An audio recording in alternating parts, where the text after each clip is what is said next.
My question, Walter, is really what Apple does from here. You know the company and its culture and its habits. I wonder, during a rough time like this, and Tim Cook alluded to this at the end of his letter to investors, what's the company going to try to do to retool and get better in 2019? What we've seen Apple doing is trying to create much more of a services business. But you've been asking the right question, John, throughout the day, which is the iPhone itself the sun around which the other products tend to orbit? And without that center, will they continue to bring things into the planetary system? And I don't think that Apple, they're going to, I assume, try to do a little bit more on a television service, things like that. But they haven't had the social networks or the Amazon Alexas or what Google has that creates a whole ecosystem. It's pretty much been dependent on the iPhone. Yeah. And Apple's a company, I've covered them for a long time, that tries really hard in situations like this not to be reactive. They're not going to be a company that cuts prices or tries to put something out into the market that they think will be popular, even though it doesn't fit with their broader strategy.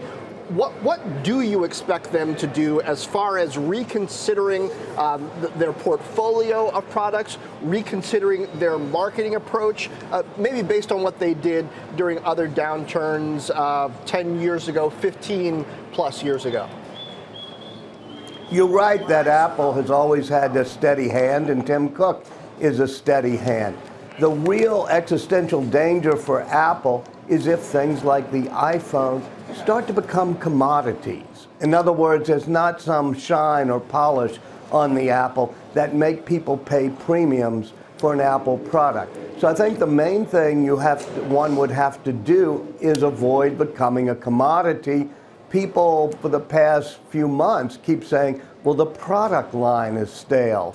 So in some ways, it's not a rabbit you can pull out of the hat, but you do want to pull something out of the product line that says, okay, now here is a real reason that you have to upgrade, you have to buy a new Apple product. The watch is doing fine, the earbuds are doing fine, the iPhone keeps getting better, but you really have to kick it up a notch. And I wonder, Walter, is Apple maybe drinking too much of its own brew in this sense? When we saw the iPhone initially came out, it really took advantage of the 3G network.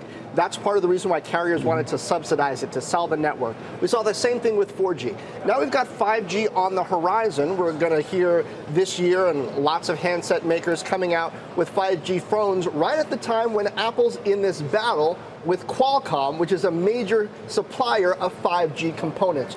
Could we see some of Apple's product strategy roadmap perhaps playing out in how it deals with Qualcomm, which should be a key supplier, but at this point is a key enemy?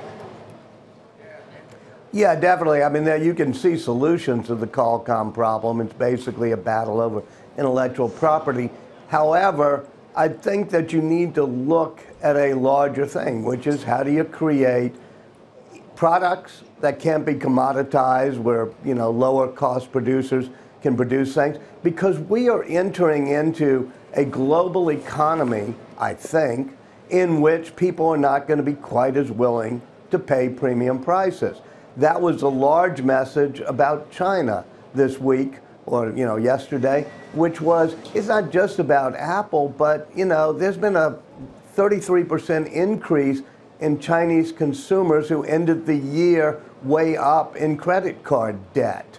So you're not going to see China be an engine of spending for premium products, but you're starting to see that ripple all around. And frankly, if the stock market continues to be erratic and go down, I think the market for premium products is probably going to be weaker around the world.